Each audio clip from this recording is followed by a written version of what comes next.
of Chicago Bulls Central. I'm your host here, Haize, and we are going to host a pregame show for Denver Nuggets versus the Chicago Bulls going down in Chicago at the United Center. We're going to break it all down, what we expect, what we want to see from the team, who we think is going to have a big game. We're going to get to all that and more right after this.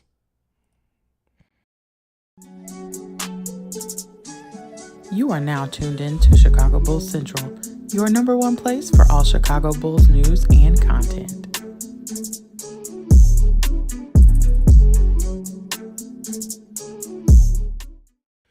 All right, Bulls fans, we got Bulls basketball back after what feels like forever, man.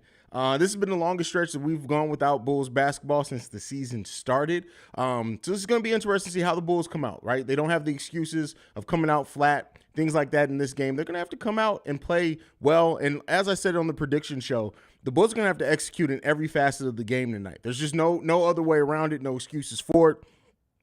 They're going to have to come in, play big games tonight on the defensive and offensive end, especially on the boards. They're going to have to look out for that. The Denver Nuggets are one of the best teams as far as shooting percentage in the NBA. Matter of fact, they are first in the NBA in shooting percentage. They rank like 22nd, I think, in defense and top 10 in offense. So, it's going to be interesting to see how the Bulls really respond to it, how they come in, what they look to do, how they take advantage. Bones Highland is apparently out of this game, which, considering the season he's having off the bench for the Denver Nuggets, I'm glad that he's there. We also have Kobe White out for us, and of course Lonzo Ball as well, as you already know. So yeah, that's what we have right now. Bill Sammy says, on my way to the game as we speak. Well, thank you for watching us on your way to the game. Be safe out there, brother. Jacob Capone to Don said, what up, phone them. What's going on, brother? Shay in the building. Watch Patrick Williams give Aaron Gordon that help. Well, I don't think he's going to be guarding Aaron Gordon. I think he's going to be guarding Michael Porter Jr. because Michael Porter Jr. is a bigger threat to go off. And DeMar DeRozan has guarded Aaron Gordon pretty well. So I don't think that Patrick Williams is going to be guarding Aaron Gordon. And if he even does, I think he's going to split his time between him and Michael Porter Jr., kind of like he did between Jaylen Brown and Jason Tatum in the Denver game. So there you go. What's up, Haize? How's it going? What's going on, Emmanuel? I'm doing pretty good, brother. Glad to get some Bulls basketball in the building. Certification, Poppy. What's going on, brother? You got to keep the name, bro. Don't lie to us. Oh, you must have saw the Twitter post. Hey, listen, I make no promises. What's Haize? I need a W tonight from the Bulls so I can go into work happy. Well, Jamal, I hope that you get what you need, bro. Like, I hope we all get a Bulls win. It's just better after a Bulls win. We all know if the Bulls lose, and I'm going to come in the post-game show flaming motherfuckers. So hopefully we get a Bulls win, right? Hopefully we do. I think that when you look at the way that this team matches up, this team is going to have to play a really solid defensive game on basically everyone, and kind of let Jokic do what they do. I think they needed to make Jokic be a scorer in this game, which we all know Jokic can score, but if they can limit what he does passing wise, right? Limit his options out there. Jamal Murray, who's having a down year as far as three-point shooting from what we're used to seeing from him, but Jamal Murray, Michael Porter Jr., Aaron Gordon, they can't let these players get hot. They can't. And the reason why I said I'm glad that Bones Highland is out of this game is because Bones Highland is having a really good, productive season for the Denver Nuggets, averaging 14 points off the bench for them and a PER of 15. But the Bulls usually let the role players go off. So the fact that we don't have that, but now we got to defend everything else. Look out for Jeff Green in this one as well. Just things in it.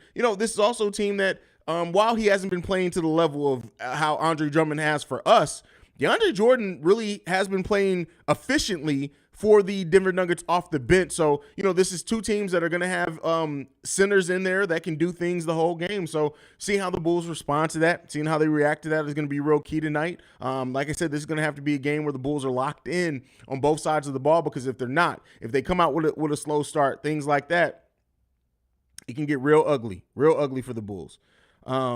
Vincent Harris says, hot take, Bulls will win the next 4 games. Now, you just said the other day that your hot take was they were going to win the next 3. Now you think they're going to win the next 4? I need some consistency, Vincent. That's what I need from you. But our next 4 games are Denver, New Orleans, Orlando, and Boston. That's the next 4 games. If the Bulls do go 4-0 in that stretch, that is a hell of a stretch. You got to look at it. All those teams are right now projected to be playoff teams. Denver, definitely. New Orleans, definitely. Orlando, the way they've been playing so far. They're 4-9, so we'll see. Where do they sit in the standings? That would be the one game that's probably a down game is the Orlando Magic, but I believe, I don't know, they're outside of even the play-in. I thought that East is real tight. So outside of that Orlando game, every other team is really projected to be a playoff team as of right now if the playoffs started right now. So that's a hell of a stretch. Then we got Milwaukee, OKC, Utah, Phoenix, and Golden State all after that, the Golden State game being a nationally televised game on ESPN. DT was looking good in his first G League game. I like he's down there so that way he can be ready when we call him back up or in case of an injury. Well, I mean, keep in mind, the G League level of competition is so vastly different from the NBA level of competition, and Dalen Terry should look good down there. Hell, look at and the reason, and again, I'm not saying that he won't, but I'm just putting this in perspective. For example, Marko Simonovic, this latter half of the season dominated the G League last season, and he's looked damn good in the G League so far, but we know he can't crack the NBA rotation, so it doesn't necessarily mean that it's going to be a 1-for-1. But I do think that Dalen Terry getting minutes, going down there, being able to work on the shot. Really, the offense was really built around him in that first G League game. If you actually watch it, I don't know if you just saw the stats or if you watched it. If you actually watched that game, almost everything went through Dalen Terry. He made Marko a better player, got him easier buckets. Same thing with Kostas Antetokounmpo. And what I saw down there from Dalen Terry in that game was just that Swiss Army knife type potential that he has. Dalen Terry may not always score the 18 points, especially not at the NBA level, but Dalen Terry is definitely going to be a player that gets you like 8 points, 6 rebounds, 4 assists, a steal, a block in there. Like, he's just that type of player, and I'm glad he's able to get down there. We need Jay Crowder. No, we don't need. See, you guys know, I'm very particular with words. When you say need, we don't need Jay Crowder. Now, could he help this team? Yeah, there's definitely potential that he could. But Jay Crowder isn't the player that his reputation leads you to believe. He's still a solid bench and role player. But keep in mind, part of the reason why he wants out of Phoenix is because he didn't want to accept a bench role. And that's really what he is at this point in his career. When you look at his shooting splits, when you look at his percentages, when you look at his efficiency, he's not a starter level player in the NBA anymore. He's just not. I know some people are going to say, well, he should start. He's going to be more consistent than Patrick Williams. But, hey, you guys kill Patrick Williams when he gets 10 points. Jay Crowder ain't even going to get you that. Not anymore. Not at this point in time.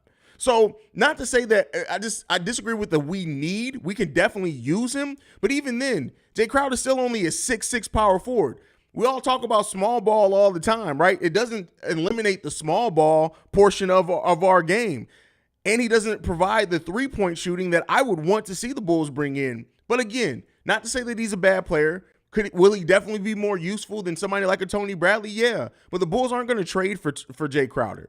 At the best is that if the Suns realize that no team's going to trade for him, considering he's about to be a free agent, maybe they buy him out. But the Bulls definitely are not trading for Jay Crowder. I can guarantee you that.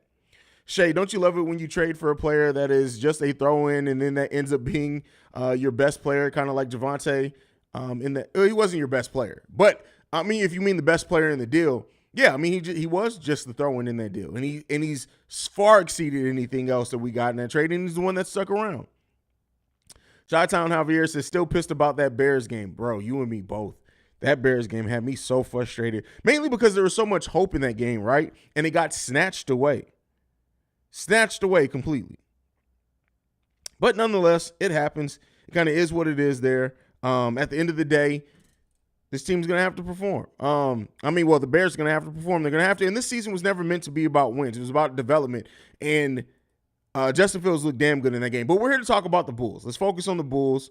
It's that Brandon L. Jet in the building. He says, hello, everyone. What's going on, Brandon? Who left a hell of a voicemail today for the first time on the mailbag episode that I got to play. Great voicemail from Brandon L. Jet. They're one of the biggest supporters, if not the biggest supporter of this channel. What is that?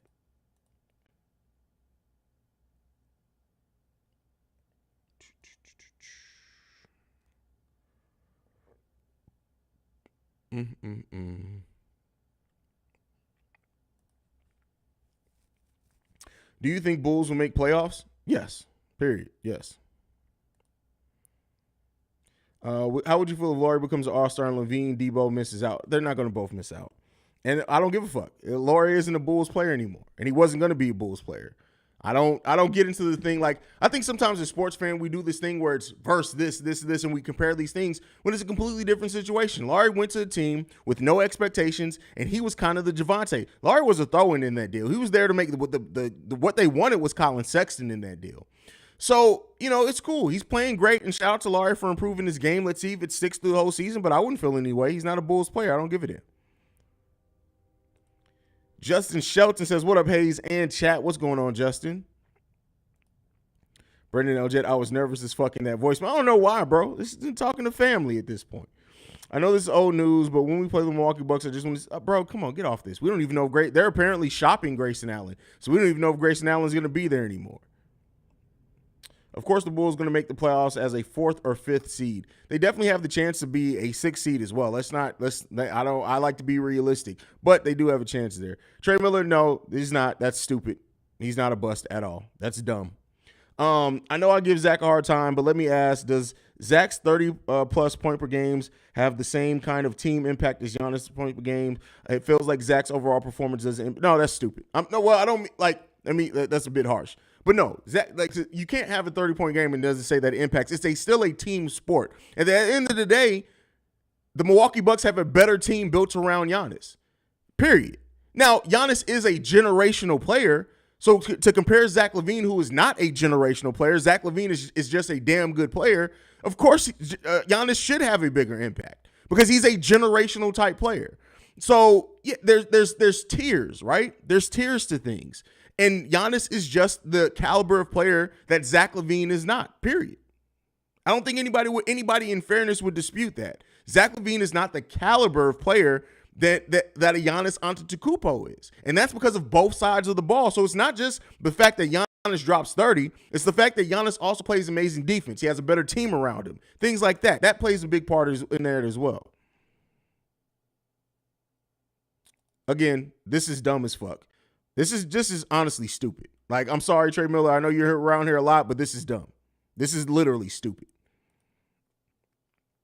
I think Lonzo was just scratching the surface of his potential. People forget he came into the league at second with sky high potential. I don't think people forget that. I think realistic basketball fans understand that Lonzo Ball is still very young and still has a lot of developing, still has parts of his game that we didn't utilize, that the Pelicans damn sure didn't utilize. So yeah, he still has tons of potential. As I've said, even with people like P. Will, is that every year that ceiling of your potential gets a little bit lower. And that's just natural. It gets a little bit lower. Every time you don't hit it, it gets a little bit lower, right? And Lonzo still has every chance to be one of the best point guards in the league, especially one of the best two-way players. And maybe, I would say this, Lonzo has the defensive potential to be the best defense, the most versatile defender in the league. But he has to stay on the court to do so. He has to stay on the court to do so. What's the main thing you want to see the Bulls do in today's game? Play solidly for 4 quarters of basketball. That's what I want to see. 4 quarters of basketball. That's what I want to see be played. What is wrong with Chicago Bears fans tripping on Alex Caruso all of a sudden now? Look, I understand he's not shooting the ball well, but Jesus Christ, anybody ever notice he's not a shooter? Well, that's the thing, though, right? Is that he is taking a lot of he's starting to take less shots. But it's still right to criticize a player that is taking tons of shots and that's not hitting it effectively. But I think I would hope that most Bulls fans realize that that's not Alex Caruso's role. That's not his biggest benefit to the team. He's never been a volume shooter for the course of his career. So he shouldn't be forced to be a big-time shooter. Alex Caruso is a player that he can be a rhythm shooter. He can take some open shots for you. But every other aspect of his game is great. And that's what he brings to this team.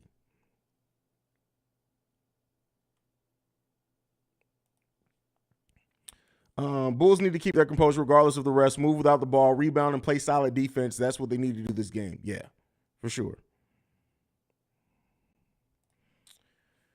So with that being said, is it realistic to build a championship team? I think you need, much like with DeMar, Zach can be the 1A and 1B. I think you need a player probably just as good as Zach, and then a bunch of very solid role players. Like, the way that I look at it is this. if Zach is going to be the main or one of the main guys, right? You have to have, like I said, you have to have one player just as good, if not maybe a little bit better than him, but then the rest of your roster has to be super solid and thorough. So it definitely can happen. It has to take putting the right pieces together and having the right team around that, right? But, we'll see. We'll see. AC could make shots last. No, he didn't.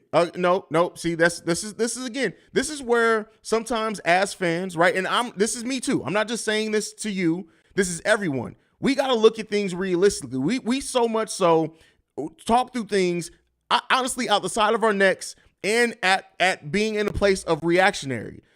Alex Caruso really didn't shoot the ball much better last season. He's taking more shots this season, which is contributing to that. But let's look at the raw numbers of it. So last season, Alex Caruso took 6.2 shots per game and hit that at a 39% clip. This season, 4.2, hitting at a 32% clip. So that is a 7% drop, which is significant. The three-pointer, 33% versus 31%. But the usage rate is the key here. The usage rate of Alex Caruso is 2 points higher than what it was last season, even though he's technically taking less shots. What that means is that when he's out on the court, more things are going through him. He's playing outside of his role. But Alex Caruso has never been this hugely efficient shooter. 33% is not effective. 39% from the field is okay. That's last season. He's never been a huge, effective volume shooter. He just hasn't been.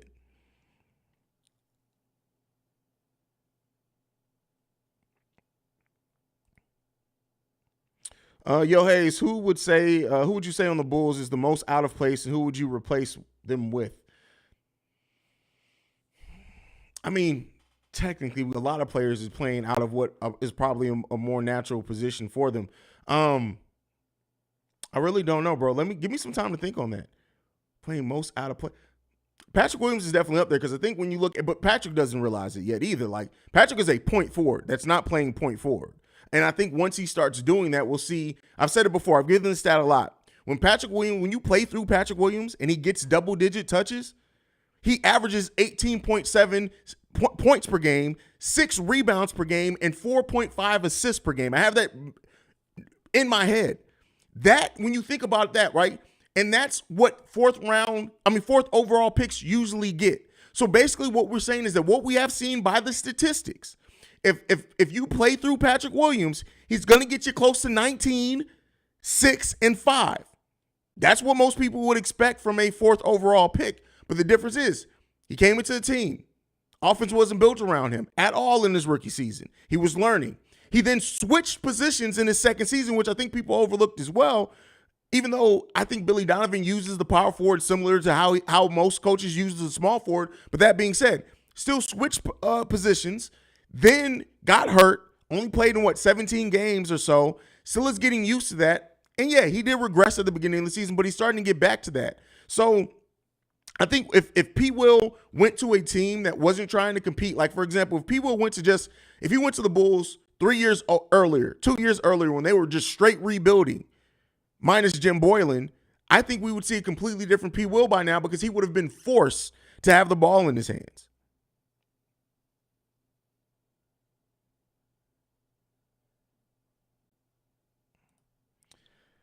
Super Duper Danko says, Haize, my boy, we about to go on our first win streak of the season. I'm calling, from your mouth to God's ears, brother. Sean the Great says, is Drummond back? He played one game so far. He didn't look the best in that game, but he has played one game so far.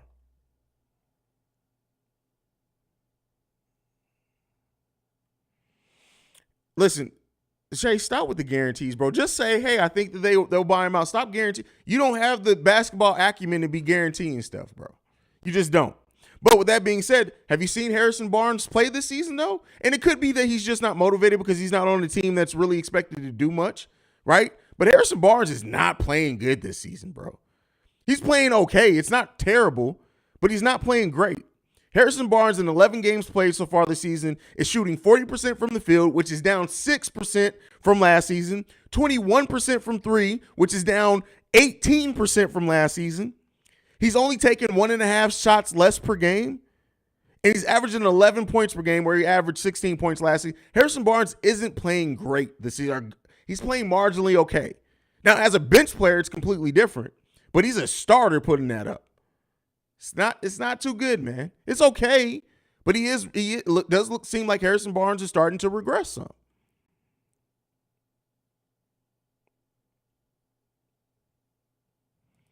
What, you can't go all in on a free agent. Like, you can't go all in on a free agent that you'll offer the veteran minimum to. But could they take a look at him?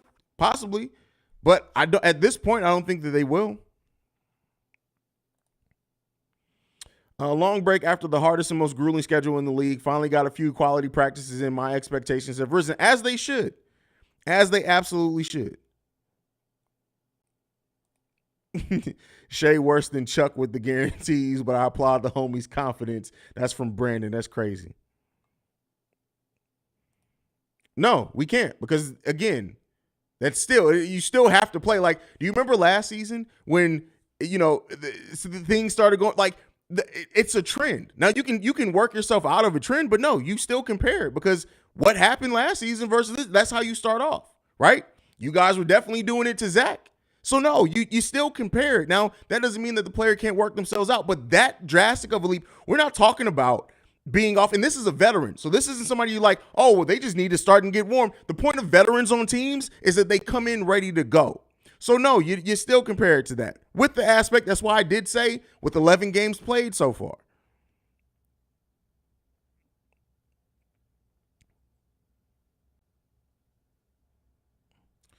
Okay, let me ask you this. What does Kemba Walker offer the Bulls? A team that's already playing small. A team that has too many guards already. What is Kemba Walker going to offer the Bulls? Because everybody keeps using this Kemba Walker thing. The Bulls should take a look at Kemba Walker thing. And I don't know if this is one of those things again, because I love Bulls fans, but we have this terrible thing as a community of doing that once a rumor comes out, all of a sudden everybody's like, oh, you know what? We need Kemba Walker. Why? What has Kemba Walker done, and how has he played in a way that at all says he's going to help the Bulls get out of their rut? What is he going to offer the Bulls? It'd be different if Caruso was down. It'd be different if we didn't have Io. It'd be different if we didn't have Goran Dragic, who's balling his ass off. What is Kemba Walker and his 11.6 points per game from last season going to do for the Chicago Bulls right now? He's not the 20 point per game scorer that he was before.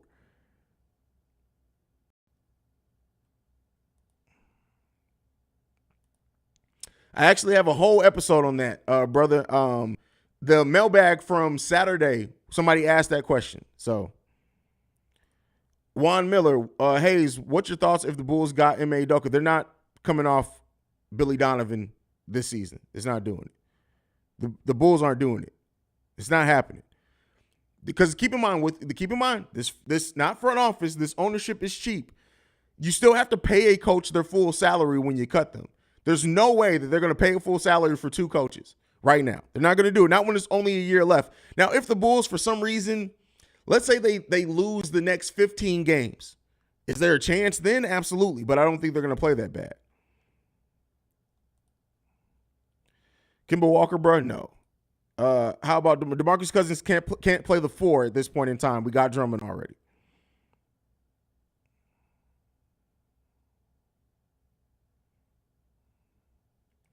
Joe the Blacksmith says, it's weird that we have too many guards but not enough shooters.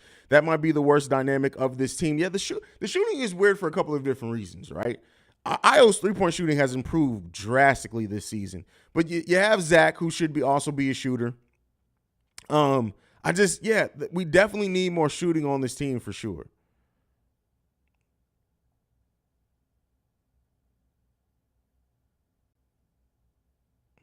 Shay, again, stop talking from rumors? We don't know that. What we heard is that the Bulls were listening to, there's a difference between shopping and there's a difference between listening for offers. The difference is, for those that don't know, when you hear that a team is shopping, that means they are actively calling like, hey, man, we're trying to get rid of this Kobe contract. Hey, we're trying to do this. And there's a difference between listening and offers, meaning, hey, yeah, well, if you call us about it, we'll listen to you. And keep in mind, AK, it's all come out. They did not get a deal for of their liking during the offseason. And guess what? Kobe has come in. He's now hurt. And then on top of that, he's having the worst start to the season after the first time of him having a full training camp. The talk all around Kobe this offseason from Stacey King, from Casey Johnson, from everybody was, oh, well, this is Kobe White's first time having a full training camp. He came out of having his first full training camp and had the worst start to his season so far in the league. It's going to be hard, and not to say that you can't trade him. If they just wanted anything for Kobe, he could be moved tomorrow. But if you want value back for Kobe, the Bulls aren't going to, the Bulls are better off at this point letting restricted free agency play out, wait to see what he gets out in restricted free agency, and taking a look and saying, hey, he only got a $9 million offer. Let's go ahead and match that for 2 years. Or you say, hey, this team gave Kobe White a $13 million offer sheet. We're not going to match that because at that point we'll be paying $101 million in just guards, and our shooting still isn't good. But what we can do, we're going to turn that into a sign. Let's offer a sign and trade. We can get them a little bit of extra money because then at that point it's a sign and trade. We can take something back for you. For those that think that Kobe White is going to be traded, I'm not sure.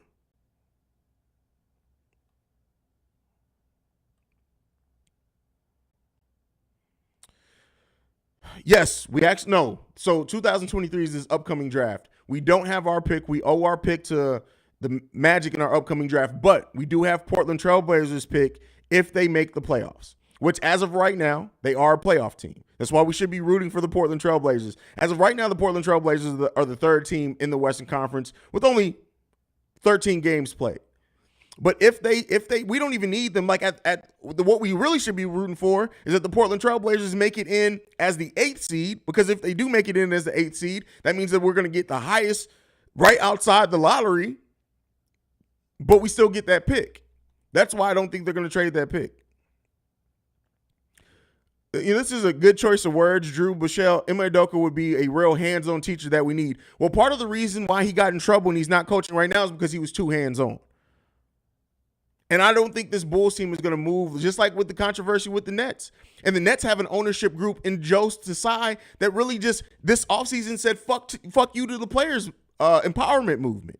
And he continues to say it to it. I don't think the Bulls would welcome what the stuff around Ime Udoka right now as they're trying to change the culture of this team.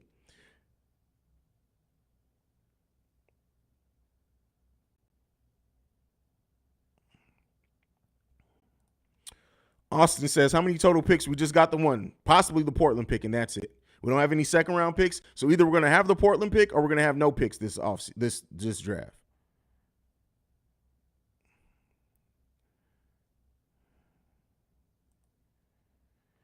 Would you be open to trading Zone going for some? No, they're not trading Zone. No, it's not going to happen. They're not trading Lonzo Ball, and even then, his trade value is probably right now at an all-time all-time low. In your opinion, what is it that we need to be contenders in the East? Not just talking about players, but overall, you think our players don't have enough ambition, coach? Are they not focused?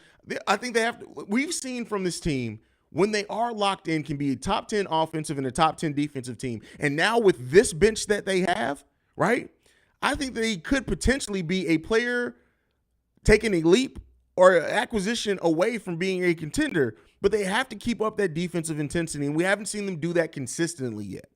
They have to stop the droughts. They have to stop the 3, 4, 5 minute scoring droughts. The 3 minutes, okay, that's pretty regular. Almost every team goes through a 2.5 to 3 minute drought at some point in the game. But the fact the Bulls go on these 4 or 5 and sometimes 6 minute scoring droughts while they can't stop the other team, they got to work on that. They really got to work on that. PB and Patch, that's actually not true. We actually got over the weekend a positive update about Kobe White.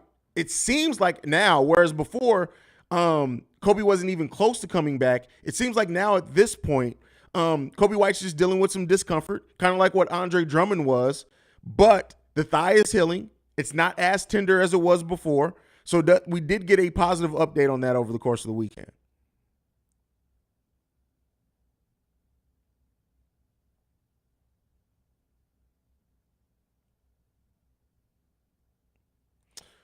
Yeah, but keep in mind, Austin. So Austin says this, damn, that's tough. Next year's draft is looking better, in my opinion, than this year. So many underrated talents. AK Mark could still, if Portland make it. Well, keep in mind, too, we do have our own draft pick next year. And the thing with next year's is is that that is the rumored year that the Bulls are going to start. I mean, the NBA is going to start allowing high school players to enter the draft again. So that means we basically going to have a double draft in 2024 when the Bulls do have their own first round pick.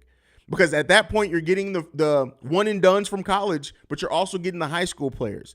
And that's actually smart that the Bulls do have their draft pick then, because they have their own first round pick. So you could technically get a lottery level pick in any other draft still in the 20s. We may see lottery level talent drafted in still the first couple of picks in the second round in that draft. So while this year's upcoming draft does look better than last year's, next year's draft is going to be chock full of talent, and the Bulls do own their own first-round pick in 2024. So the best-case scenario is both happen. We get the Portland pick this year, and next year we get to take advantage of that double draft.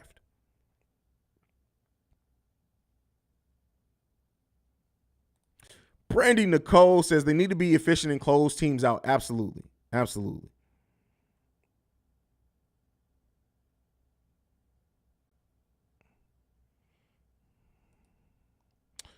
I didn't know there was an update until the last time I read about it. Good to hear. Yes, it's definitely good to hear. It's definitely the most positive update we've heard about Kobe White's healing since the injury really happened.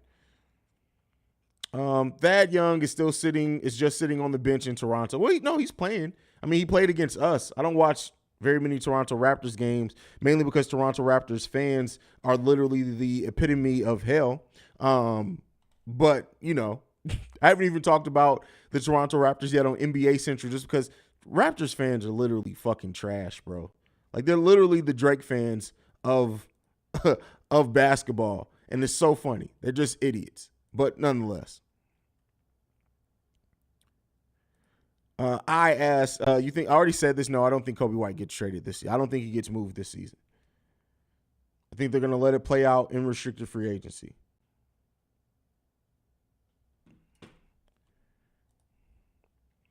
What up, everyone? What's going on? A666A, because, bro, you and that name be killing me. Austin, I agree, Haize. Well said. For now, we just got to root for our own players and hope Billy Donovan plays Paul in the final clutch minutes because of his defensive abilities. Facts. Damien, everybody should be rested, so we should have a damn good game. I would hope so. If they come out flat this game, I'm almost going to lose hope for the first quarters of the game. We're just going to be a bad first quarter team.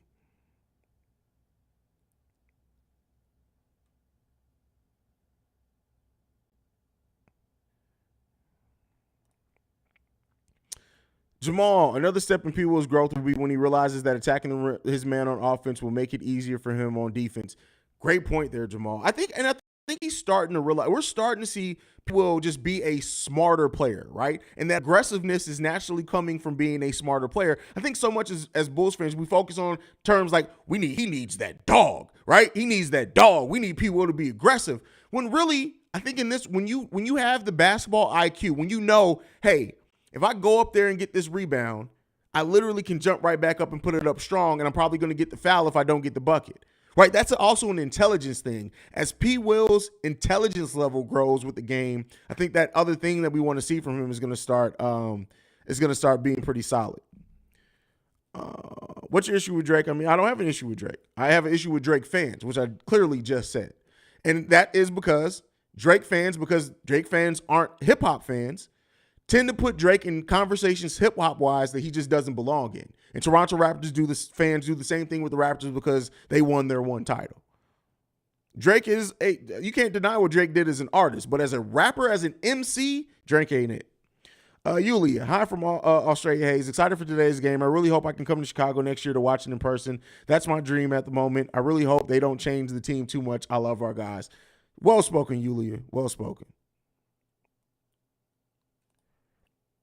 Brandon L. Jet, which do you think needs the more adjustments? Bulls' first quarter woes or the fourth quarter clutch decisions? Well, even though we're a bad first quarter team, we're only getting outscored on the first quarter by average deficit of -3. We're getting scored by -19 in fourth quarters. So everything that I'm going to say in the fourth quarter is the biggest issue. And we're one of the best teams in third quarters. We outscore teams by 13 points in third quarters on average. So we need to be a better fourth quarter team.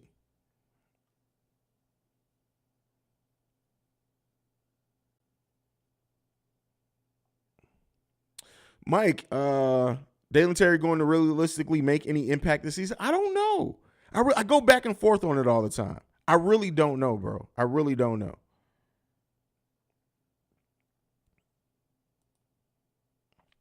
I'm happy we got Bulls fans globally. Twitter is going to blow up the day the Bulls play in Paris. 90% are going to be there for for sure. For sure. Absolutely. Got a strong buzz going into this game, so don't hesitate to block me from the post game if we end up losing and I'm drunk. That's hilarious. Brandy Nicole, what do you think about? No, Dragic doesn't need to start over Io. He's just not the defensive player.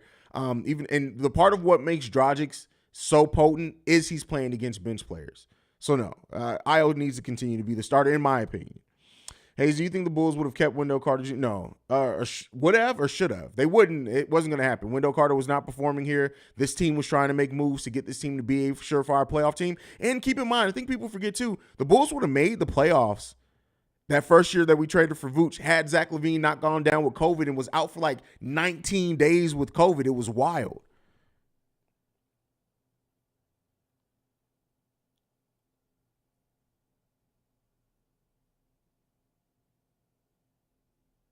Jonathan Aegis, do you think Caruso was? No, because Caruso lives up to every bit of the hype defensively, every bit of it. He was never here to be an offensive player. For anyone that thought that Caruso was going to come in here and be this offensive juggernaut, that's a bit of an exaggeration.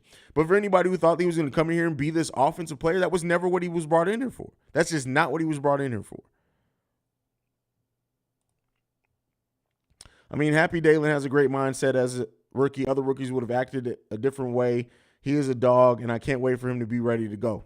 Well-spoken, PB and Patch. Definitely well-spoken. ISO Camp, Caruso's, no, we just talked about this earlier. He's actually gotten worse in just about every measurable statistic so far this season. But that's offensively. Defensively, he's everything that we need him to be defensively. Everything that we need him to be defensively. So I look at it this way, is that you can't have it both usually, right? If Caruso was as good offensively as he is defensively, he'd be one of the better players in the league. One of the best players in the league. Not just one of the best role players or bench players. He would literally be, because of how good his defensive metrics are, if he was as good scoring wise or shooting the ball wise, he'd literally be starting on most teams. So like, he's paid appropriate to his skill level. I asked because their starters seem to drag with intensity on offense. Dragic gets the shit moving. They can definitely be, but I mean, that's something they need to work out. Has there been any new timeline for Zoe? No. So keep in mind, Zoe, I think this is now the 5-week mark, I believe. So they said he'll be reevaluated in 4 to 6 weeks. And almost anytime they say that, it's always the latter half of that. So don't expect to hear anything for probably another week or two. Yeah, don't expect to hear anything from another week or two.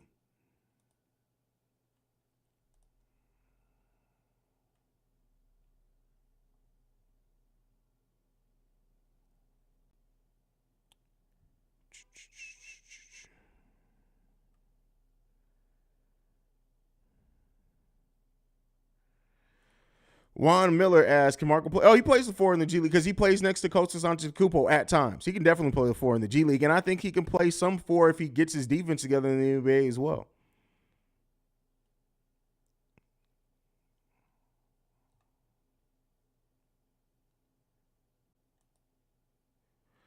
Thanks for having my back in that argument with Josh Jackson, man. People are not giving Io his defense. Well, I don't think so Josh Jackson is a Lonzo Ball stand, and that's fine, right? People stand players. I don't agree with standing anybody, I believe, with honest evaluation, but hey, that's what he is. And that's why in that conversation, I told him, like, why is Zoe even coming in when we're talking about Io and his defense this season?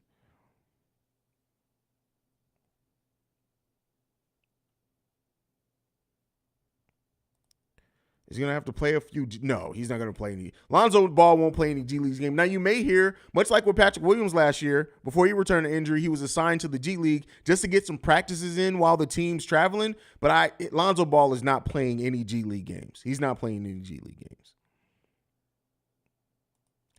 PB and Patch, Costa's looking good in the games I watch. His potential skill needs to improve. Also his game, but I disagree, bro. But it's playing with Dalen made Costas look better. Those first two G League. Now, did I watch the third one? Because they played 5 now, I think. I know I watched the first 2. I think I skipped the third one. But Costas has not, like, he's looked cool, but he just looks like a guy to me, right? But like I tell you guys all the time, my opinion holds no more weight than yours. Oh, you guys are having a conversation about Dragic. Lakers fans tell me the reason why they are losing is because they are tanking. That was, anybody who tells you, if they're a Lakers fan and say, oh, we're tanking, all you got to do is say for what? And how they respond is going to tell you everything you need to know. Because if they don't pay attention to basketball, they're going to be like, oh, so we can get Victor Wembanyama. And that's when you respond, well, you do know you guys don't own your own first-round pick, right? So you're just trying to give Wembanyama to the Pelicans? That's what you should say. Or they're going to say, oh, yeah, we're tanking, so we can trade. Like, it's just stupid. There's no way around it.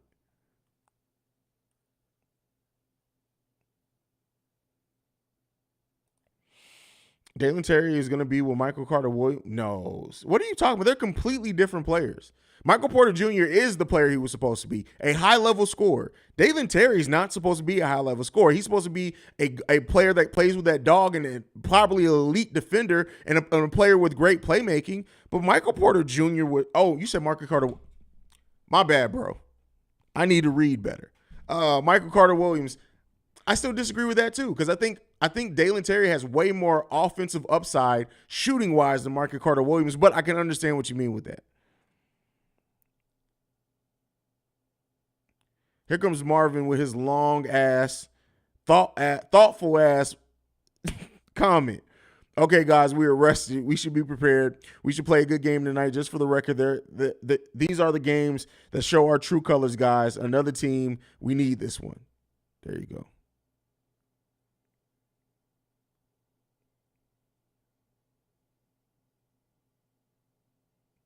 That's stupid. That's literally dumb. Not by you. I'm saying the Lakers doing that is dumb. Not your question or your statement, but yeah.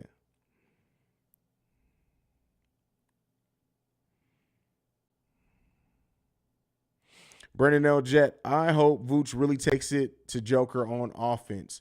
I mean, Vooch actually plays pretty good against Jokic, if I'm remembering correctly. Give me 1 second.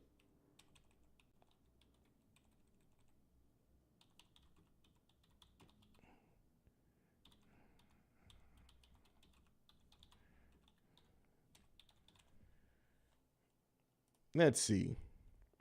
So Vucevic averages 18.3 points, 8.6 rebounds, 2.4 assists, and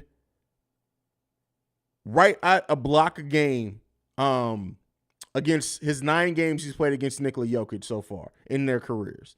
That's pretty well. Now, I know Jokic averages more than that himself. I think Jokic averages like 23 against Vooch, but, there goes the numbers.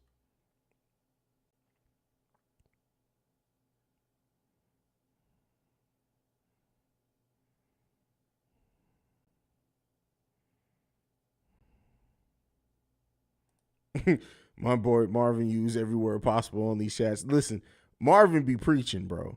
Marvin, you know what? I wonder if Marvin is a junior pastor in his real life. He gotta be. King Kofu says, "What up, Haize? Late to the broadcast, so you may have spoke on this. Do you think Acme is gonna make a move considering they sent Marco and Dalen to the G League, who may either be no. What? No. So, okay, keep in mind, Marco and Dalen Terry have guaranteed contracts, so no matter where they are, it doesn't open up another roster spot because they're still contracts. But no, and Marco's been in the G League, but Dalen's down there, so Billy Donovan already said it, so he can get practices in and stuff like that. That's it. So no, I don't think a move's coming at all. Off topic, the Bulls got mentioned in Black Panther 2. Twice they got mentioned in Black Panther 2.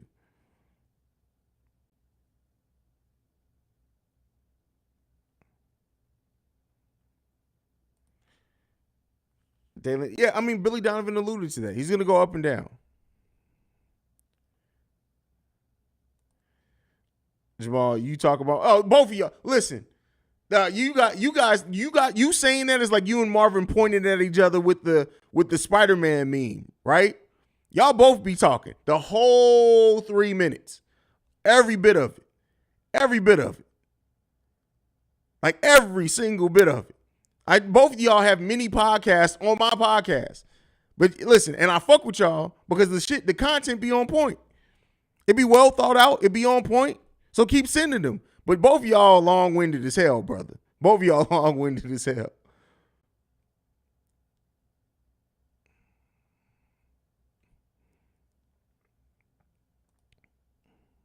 We be having a lot to say. Definitely. That is for sure. Brandon, Jamal be preaching an angry revival. No. Ricky Carroll be the one preaching the angry revival. Like Ricky Carroll, listen, I say Ricky Carroll is the evil version of Marvin. Like literally.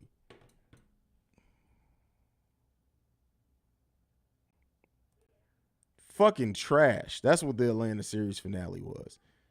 Garbage, trash, bullshit, bad. Any other word you want to use between that? Not good, bro. That matter of fact, that whole second half of that last season was garbage. But Atlanta, as a show overall, still amazing. One of the best shows to ever do it. One of the most unique shows. There's never going to be another show like Atlanta. But yeah.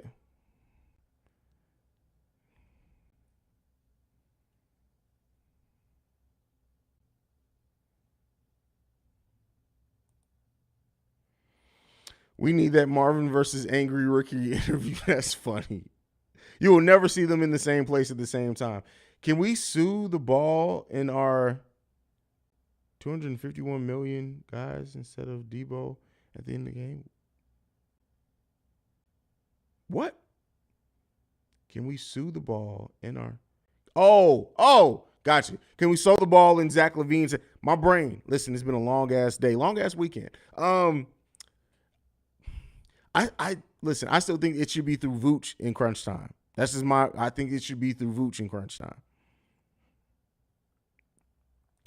Ricky was on, I heard, but no, who really raised hell is Bobby's auntie. She literally was like, yeah, nephew, why the fuck does Billy, like, that's how she started off. I was like, whoa, wow. We just went right in.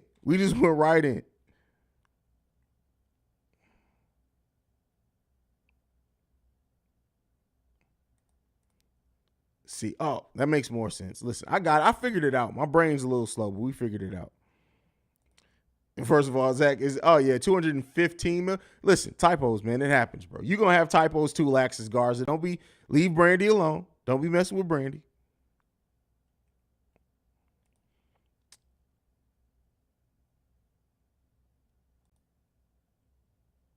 Cavs are getting the shit beat out of them by the Timberwolves. Yeah, Rudy Gobert out there trying to prove a point. They got murked by the Grizzlies the other day. Was that yesterday? I think that game was yesterday. But blowout to every team usually suffers a blowout of some sort during the season. It's 92-69 right now with 4 minutes left in the third. Listen, while that seems, that's not an insurmountable lead by any stretch. Not with Darius Garland and is Donovan Mitchell even playing this game? Oh, that makes sense. Donovan Mitchell isn't playing. Donovan Mitchell's out this game. So that makes sense then. It's not a big deal. They're missing Donovan Mitchell and Jared Allen. Yeah, that's okay. They're all right.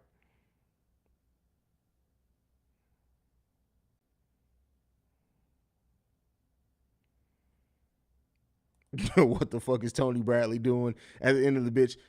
Praying to the Lord, I guess. I don't know. Paying his tithes and offering.